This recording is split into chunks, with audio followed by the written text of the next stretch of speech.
2024 সালের 5ই আগস্ট ছাত্র জনতার গণ অভ্যুত্থানে পতন ঘটে দীর্ঘদিনের স্বৈরাচারী শাসনের। বিদায় নেয় আওয়ামী লীগ সরকার। শেখ হাসিনার পলায়নের পর গা ঢাকা দেন দলের অনেক শীর্ষ নেতা, আবার অনেকে গ্রেফতারও হন। তাদেরই একজন ঝালকাঠি 2 আসনের সাবেক সংসদ সদস্য ও সাবেক শিল্পমন্ত্রী আমির হোসেন আমু। ঝালকাঠিতে যার ছিল একচ্ছত্র আধিপত্য। একজনের মানসিকতার ব্যাপার, কারণ হচ্ছে যে যেরকম কর্ম করবে সে সেরকম ফল পাবে, এটাই হচ্ছে বড় কথা।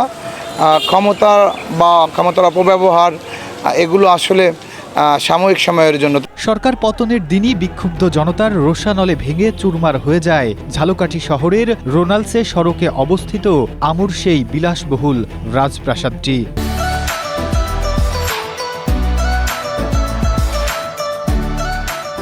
ভাঙচুর আর অগ্নিসংযোগের ছায়ে ঢেকে যায় ক্ষমতার শীর্ষে থাকা এই নেতার বাড়ি। এরপর থেকে দীর্ঘ 2 বছর ধরে পরিত্যক্ত অবস্থায় পড়ে আছে এক সময়ের জেলা রাজনীতির এই হেডকোয়ার্টার।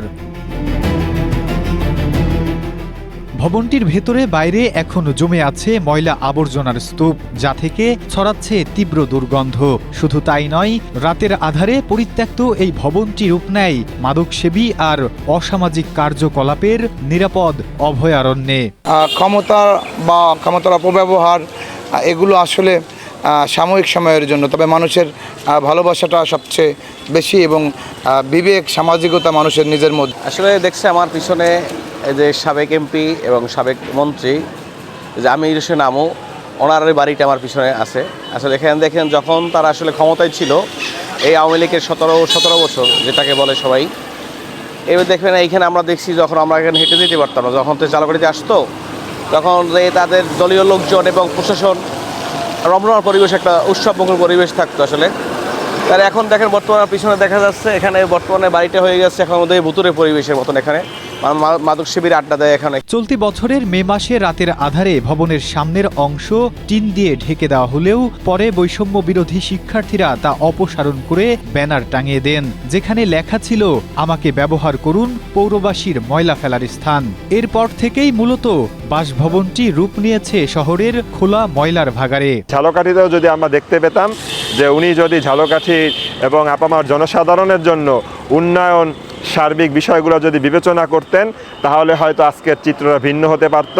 স্থানীয় রাজনৈতিক ব্যক্তিদের দাবি, আমুর তৈরি করা মাফিয়া নেটওয়ার্কের কারণেই দীর্ঘ বছর ঝালকাঠির মানুষ জিম্মি ছিল।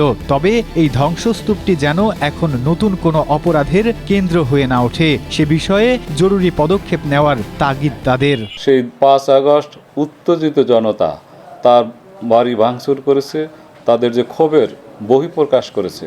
যদি তার সাথে কোনো জনসম্পৃক্ততা থাকতো, জনগণের সাথে কোনো সম্পর্ক থাকতো, তাহলে জনগণই তার নিজ বাসভবনটি আঁকলে রাখত। একসময় যে ভবনে বসে নির্ধারিত হতো জেলার ভাগ্য, নেতাকর্মীদের আনাগোনায় যে প্রাসাদ ছিল গমগম, সময়ের নির্মম বিবর্তনে আজ তা শুধুই পরিত্যক্ত ধ্বংসস্তূপ আর এক অভিশপ্ত স্মৃতি। রোনালসে সড়কের এই ধ্বংসস্তূপটি দ্রুত নজরদারিতে না আনলে তা পুরো এলাকার জন্য বড় ধরনের নিরাপত্তা ঝুঁকি তৈরি করবে বলে মনে করছেন ঝালকাঠিবাসী। Desk report, Asia post.